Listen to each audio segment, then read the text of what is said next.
Colorado heads to Tempe for their season opener. This is an interesting Arizona State team. They snuck into the top 25 after beating Michigan State.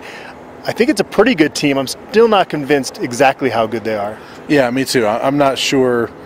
I put them in my top 25. I'm an AP voter. I put them in there just because I thought Michigan State was a pretty good team and they beat them. So, but I'm still not sure how good they are. They're obviously playing great defense. Offensively, they're kind of a mess right now.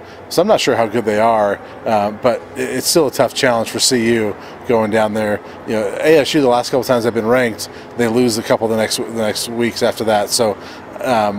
For that to continue, CU's got to play really well this weekend and pull off a victory. Yeah.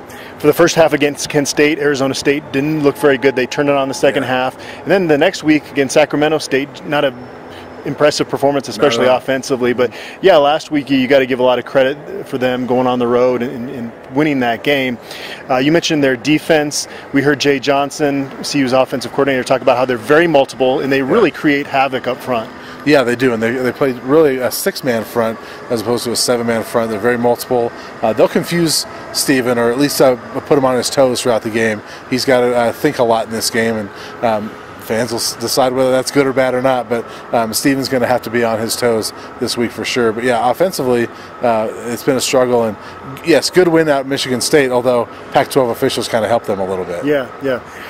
Jay Johnson said it's kind of feast or famine with their defense. It kind of reminds me a little bit of what we saw when Todd Graham was there. They were very, very aggressive. On offense, they have a 17-year-old starting left tackle, another true freshman, two true freshmen starting on their offensive line. I think that's probably the biggest issue we've seen there. They've had a different starting offensive line each of their first three games. They have, and actually watched Herm Edwards' press conference this week. He was asked about that, and he decided that's enough of that. We're going to go with the guys we have now. Cole Cabral, they're All-American center. They actually moved out to tackle early in the year. They decided, you know what, let's put him back at center, at least control the middle of that line.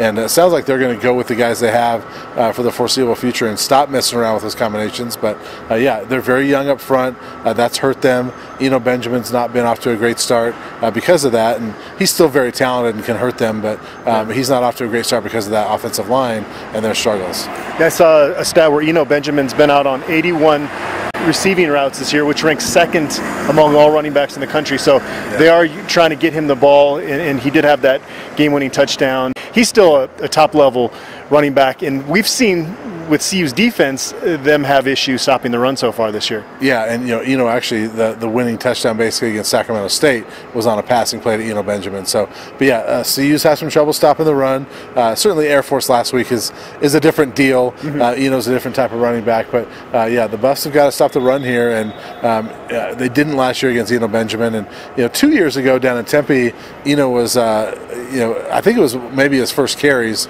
or some of his first carries of his career.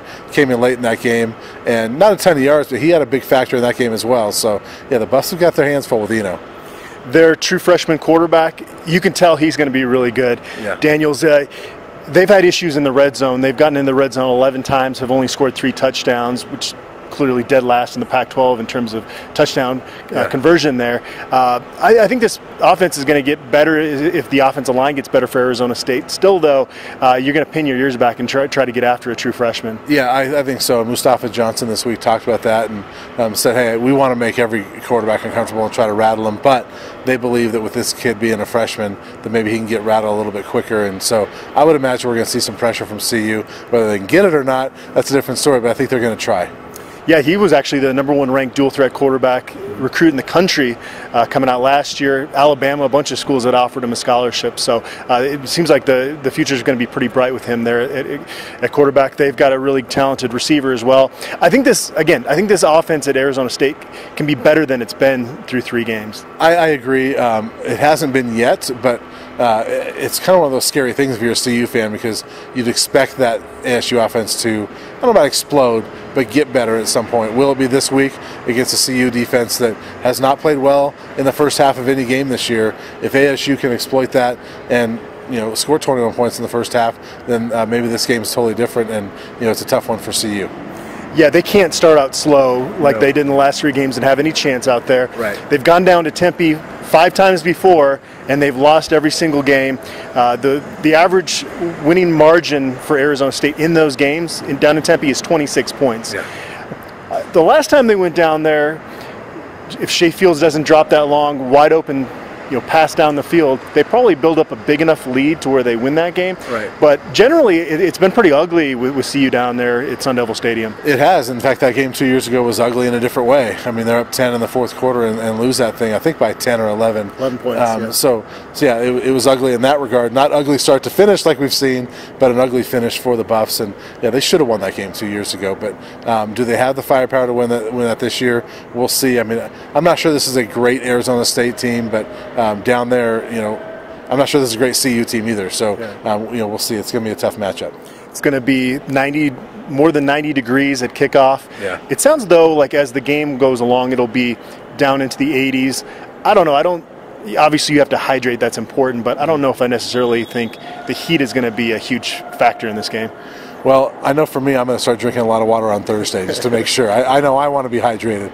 But yeah, I don't think the heat's going to be too much of a factor. I don't think that's played a role in CU losing those games down there before.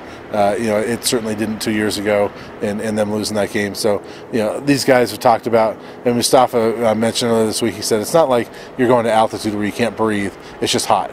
And as long as you stay hydrated, you should be fine. CU is bringing a misting machine, which was a story the other day against Air Force with Air Force's misting machine. A little more room on that sideline over there, however. Yeah, it's as they say, it's a dry heat. So yeah, I'm still not looking forward to that. I like when this game is scheduled later in the year. It's a little bit nicer to. I like November games in Arizona. All right, prediction time. I've seen Colorado give up 31 or 30 points in each of their first 3 games, so I'm going to kind of stick with that. And I think Arizona State has enough firepower with Eno Benjamin to make some plays. I think they score 31 points and beat Colorado 31-17. What are your thoughts? I'm sort of along the same lines. I think the defense plays a little bit better than you think they will. Okay. I'm just not sold on Arizona State, their offense yet, being able to put up 30 points. I'm going to go Arizona State winning this 20-17. All right, we'll be coming to you with more analysis from down in Tempe after the game.